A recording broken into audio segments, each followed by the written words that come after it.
नमस्कार व्यूअर्स। और आप सब लोग कैसे हैं? आशा करती हूँ आप सब लोग अच्छे होंगे, स्वस्थ होंगे और मेरा शिव पुराण का पाठ अवश्य देखते होंगे। तो सबसे पहले हम जान लेते हैं कि कल तक हमने कहाँ तक जाना था। तो कल तक था कि हर श्रृंगार के फूलों से पूजा करने पर सुख संपत्ति की प्राप्ति होती है। जो शिव की पूजा हर श्रृंगार के फूलों से करता है उसको हर सुख संपत्ति की प्राप्ति होती है। वर्तमान ऋतु में पैदा होने वाले फूल यदि शिव की सेवा में समर्पित किए जाएं तो वे मोक्ष देने वाले होते हैं, इसमें संशय नहीं है। राई के फूल शत्रुओं को मृत्यु प्रदान करने वाले होते हैं। इन फूलों को 1-1 लाख की संख्या में शिव के ऊपर चढ़ाया जाए तो भगवान शिव प्रचुर फल प्रदान करते हैं। चंपा और केवड़े को छोड़कर शेष सभी फूल भगवान शिव को चढ़ाए जा सकते हैं। चंपा और केवड़े के फूल शिव जी को नहीं चढ़ाए जाते हैं। तो कल तक हमने यहाँ तक जाना था। अभी आप जानना चाहेंगे कि मैं ये पाठ क्यों कर रही हूँ। तो जैसे मैं हर वीडियो में बताती हूँ कि ये शुभ कार्य है, मंदिर के लिए है और इसमें मैं आप सब लोगों का सहयोग चाहती हूँ ताकि मेरा उद्देश्य ये पूरा हो पाए।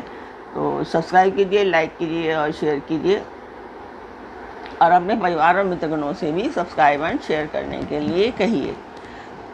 तो जिस मंदिर का मैं वर्णन कर रही हूँ उस मंदिर की मैं वीडियो डालती हूँ, आप लोग देखें और मुझे बताएं कि आपको मेरा पाठ कैसा लग रहा है।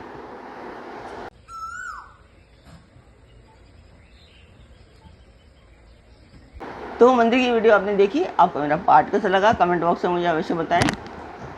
तो अब हम चलते हैं आज के पाठ पर। स्वागत करती हूँ मैं आप सभी का अपने इस कार्यक्रम शिव पुराण में। तो आज के शिव पुराण में है कि विप्रवर महादेव जी के ऊपर चढ़ाने से मनुष्यों की लक्ष्मी बढ़ती है। ये ब्रह्मा जी कह रहे हैं, ब्रह्मा जी बता रहे हैं कि महादेव के ऊपर चावल चढ़ाने से मनुष्यों की लक्ष्मी बढ़ती है। ये चावल अखंडित होने चाहिए, मतलब टूटे हुए नहीं होने चाहिए और इन्हें उत्तम भक्ति भाव से शिव के ऊपर चढ़ाना चाहिए। रुद्र प्रधान मंत्र से पूजा करके भगवान शिव के ऊपर बहुत सुंदर वस्त्र चढ़ाएं और उसी पर चावल रखकर समर्पित करें तो उत्तम है। भगवान शिव के ऊपर गंध पुष्प आदि के साथ एक श्रीफल चढ़ाकर धूप आदि निवेदन करें तो पूजा का पूरा फल प्राप्त होता है। वहाँ शिव के समीप 11 ब्राह्मणों को भोजन कराएं। इससे मंत्र पूर्वक सांगोपांग लक्ष्य पूजा संपन्न होती है। जहाँ 100 मंत्र जपने की विधि हो वहाँ 108 मंत्र जपने का विधान किया गया है। तिलों द्वारा शिव जी को 1 लाख आहुतियाँ दी जाएं अथवा 1 लाख तिलों से शिव की पूजा की जाए तो वह बड़े बड़े पातकों का नाश करने वाला होती है। जौ द्वारा की गई शिव की पूजा स्वर्गीय सुख की वृद्धि करने वाली है, ऐसा ऋषियों का कथन है। गेहूं के बने हुए पकवान से की हुई शंकर जी की पूजा निश्चय ही बहुत उत्तम मानी गई है। यदि उससे 1,00,000 बार पूजा हो तो उससे संतान की वृद्धि होती है।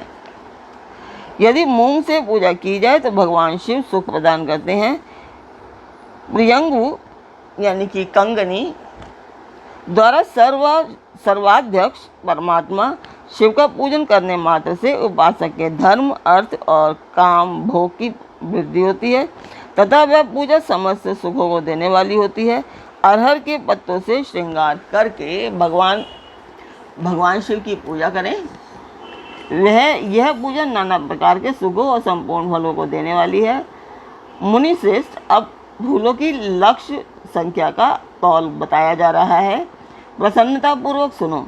सूक्ष्म मान का प्रदर्शन करने वाले व्यास जी ने एक प्रस्थ शंख पुष्प को 1 लाख बताया है। 11 प्रस्थ चमेली के फूल हों तो वही 1 लाख फूलों का मान कहा गया है। जूही के 1 लाख फूलों का भी वही मान है। राई के 1 लाख फूलों का मान 5.5 प्रस्थ है। उपासक को चाहिए कि वह निष्काम होकर मोक्ष के लिए भगवान शिव की पूजा करे। भक्ति भाव से विधि पूर्वक शिव की पूजा करके भक्तों को पीछे जलधारा समर्पित करनी चाहिए। ज्वर में जो मनुष्य प्रलाप करने लगता है उसकी शांति के लिए जलधारा शुभकारक बताई गई है। शत्र रुद्र ये मंत्र से, रुद्र के 11 पाठों से, रुद्र मंत्रों के जप से, पुष्प सूक्त से, 6 ऋचा वाले रुद्र सूक्त से, महामृत्युंजय मंत्र से, गायत्री मंत्र से अथवा शिव के शास्त्रोक्त नामों के आदि में प्रणव और अंत में नमः पद जोड़कर बने हुए मंत्रों द्वारा जलधारा आदि अर्पित करनी चाहिए। सुख और संतान की वृद्धि के लिए जलधारा द्वारा पूजन उत्तम बताया गया है। उत्तम भस्म धारण करके उपासक को प्रेम पूर्वक नाना प्रकार के शुभ एवं दिव्य द्रव्यों की शिव की पूजा करनी चाहिए और शिव पर उनके सहस्त्र नाम मंत्रों से घी की धारा चढ़ानी चाहिए। ऐसा करने पर वंश का विस्तार होता है, इसमें संशय नहीं है। इसी प्रकार यदि 10,000 मंत्रों द्वारा शिव की पूजा की जाए तो प्रमेह रोग की शांति होती है और उपासक को मनोवांछित फल की प्राप्ति हो जाती है।